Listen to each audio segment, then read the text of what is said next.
Ayan! Magandang hapon sa inyong lahat. Gagawa naman tayo ng piyaya. Pang merienda natin. Ayan ho.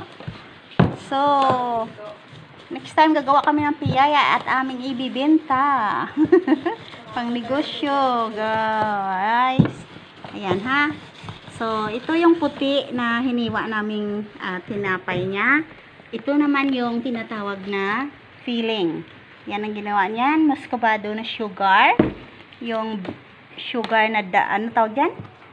Ano tawag yan?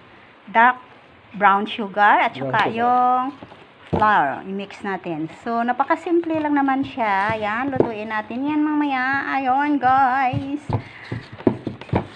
This is yummy, yummy piyaya. So, mas maganda pang gumawa kaysa bumili. Ito na ang luto.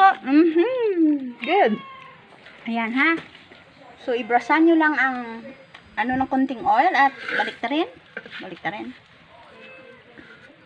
Yan. Ganyan na siya. So, may piyaya na tayo. Ganito na.